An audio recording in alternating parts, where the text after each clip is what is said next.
Circle কমিউনিকেশনের সকল গ্রাহকগণ আসসালামু আলাইকুম, আদাব। আমি আপনাদের এখন দেখাবো কিভাবে আপনি বিকাশ অ্যাপসের মাধ্যমে আপনার ইন্টারনেট বিল রিচার্জ করবেন। তো প্রথমে আপনি আপনার বিকাশ অ্যাপসে আপনার পিন দিয়ে প্রবেশ করবেন। প্রবেশ করার পর আপনি পে বিলে টাচ করবেন।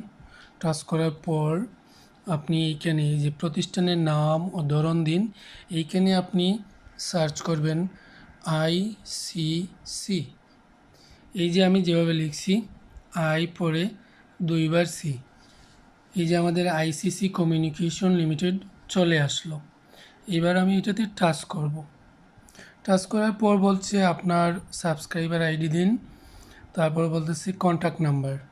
তো আপনাদের আইডি ইতিমধ্যে সরবরাহ করা হয়েছে, আপনি আপনার আইডি দিবেন। আপনাদের বোঝার জন্য আমি একজন গ্রাহকের আইডি দিয়ে রিচার্জ করে দিচ্ছি। তো আমাদের এই গ্রাহকের আইডি হচ্ছে 518267 ওনার মোবাইল নাম্বারটা আমি দিয়ে দিচ্ছি। এবার আমি এইখানে লেখা আছে পে বিল করতে এগিয়ে যান, এটাতে টাচ করব। করার পর ওনার যে রিচার্জ অ্যামাউন্ট আছে সেটি এখানে বসিয়ে দিব। আপনি আপনার রিচার্জ অ্যামাউন্টটা এখানে বসাবেন।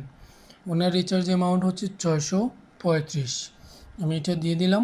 আপনার 530 থাকতে পারে, 850 থাকতে পারে, যে অ্যামাউন্ট আছে সেটা এখানে বসিয়ে দিয়ে এইখানে টাচ করবেন। আমি এখানে টাচ করলাম।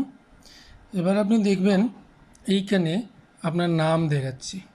আপনি এটা নিশ্চিত হয়ে নেবেন যে যদি আপনার নাম এই আইডির সাথে মিল থাকে তাহলে আপনি রিচার্জের জন্য পরবর্তী ধাপে এগিয়ে যাবেন, অন্যথায় আপনি রিচার্জ করবেন না। আপনার নামটা আগে নিশ্চিত হয়ে নেবেন। যদি নাম না দেখায় বা কোনো কারণে অন্য নাম দেখায় তাহলে আপনি আপনার আইডিটা পুনরায় চেক করে নেবেন। তো আমার এই গ্রাহকের আইডি এবং নাম ঠিক আছে, এজন্য আমি পরের ধাপে যেতে ট্যাপ করুন এটাতে টাচ করব। এবার আমার পরবর্তী কাজটা হচ্ছে আমি আমার বিকাশ অ্যাপসের পিন দিয়ে আমি রিচার্জটা কনফার্ম করে দেব। আপনারা আপনাদের বিকাশ অ্যাপসের বা বিকাশের পিন দিয়ে আপনার রিচার্জটা কনফার্ম করে নেবেন। এবার পে বিল করতে ট্যাপ করে ধরে রাখুন, এখানে আমি ধরে রাখব, কিছুক্ষণ অপেক্ষা করব। হ্যাঁ, আমার বিলটি দেওয়া সফল হয়েছে, এখানে মেসেজ আসছে। এইভাবে আপনারা আপনাদের বিলটা প্রতি মাসে বিকাশের মাধ্যমে পেমেন্ট করতে পারবেন। সবাইকে ধন্যবাদ, ভালো থাকবেন। আসসালামু আলাইকুম, আদাব।